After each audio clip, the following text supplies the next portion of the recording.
ग्वालियर के राजमाता विजया राजे सिंधिया कृषि विश्वविद्यालय में नियम विरुद्ध तरीके से आईसीएआर के अफसरों और कर्मचारियों की तैनाती पर हर महीने करीब विश्वविद्यालय को 2 करोड़ रुपए का भुगतान करना पड़ रहा है।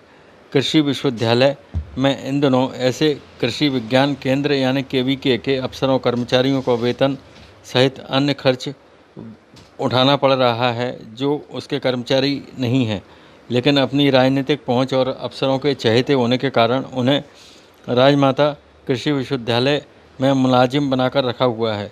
ऐसे 1-2 कर्मचारी नहीं हैं, बल्कि इनकी संख्या पूरी 57 बताई गई है। इनकी सैलरी तथा अन्य दूसरे खर्चों पर हर महीने तकरीबन 2 करोड़ रुपये खर्च होता है। पता चला है कि राजमाता विजया राजे सिंधिया कृषि विश्वविद्यालय को मध्य प्रदेश शासन और विभागीय प्रमुख सचिव की फटकार के बाद इन कर्मचारियों को उनके मूल विभाग में भेजने की प्रक्रिया शुरू की गई थी, लेकिन कुछ कर्मचारियों को इनमें से भेज भी दिया गया। लेकिन कुछ कर्मचारी वापस विश्वविद्यालय में अपनी तैनाती चाहते हैं। इसके लिए वे अकेले दोषी नहीं हैं, बल्कि विश्वविद्यालय के ही वरिष्ठ अधिकारी उन्हें वापस बुलाना चाह रहे हैं। इस मामले की शिकायत कर्मचारी संगठन के महासचिव ने कृषि विभाग के प्रमुख सचिव और राज्यपाल को की है। उनका कहना है कि कृषि विज्ञान केंद्र पर तैनात रहे कर्मचारियों का पे ग्रेड 5400 था, जिसे विश्वविद्यालय में 6000 कर दिया गया है। महेश शिवरे, ईटी भारत, ग्वालियर, मध्य प्रदेश। और जो आईसीआर के कर्मचारी थे करीब 57 लोग जिन्हें ट्रांसफ़र किया गया है, उन्हें पुनः बुलाने की जो प्रक्रिया की गई है वो अवैधानिक है, क्योंकि आईसीआर जिन लोगों की नियुक्ति करती है वो कृषि विज्ञान केंद्रों में कृषि वैज्ञानिक के रूप में करती है। उच्च क्वालिटी की किसानों को गुणवत्ता की फसलें उगाने का प्रशिक्षण दिया जा सके।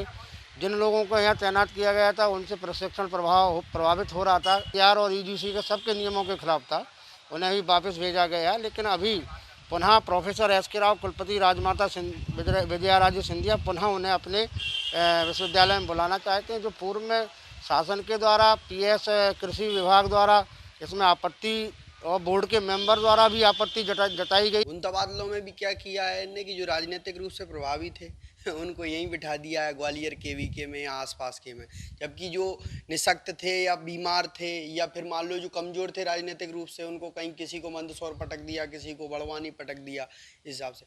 अब इसमें चूँकि इनने कार्रवाई की है, अच्छी बात है, लेकिन इसमें छात्रों को समस्या आ रही है। जैसे कुछ विभाग के, जैसे हमारी एक मैडम है अमिता शर्मा मैम, वो मेरी भी को एडवाइज़र हैं थीसिस वर्क में, और उनके अंडर में करीब 15 से 12 बच्चे हैं। वो थी तो केवीकी की, पर इन्होंने क्या किया वर्तमान में उनको भी बाहर कर दिया, तो वो सब बच्चे जो अकेली हैं मैडम, तो उनको परेशानी हो रही है। आप कार्रवाई करो, लेकिन कार्रवाई को निस्वार्थ और पारदर्शी ढंग से करो।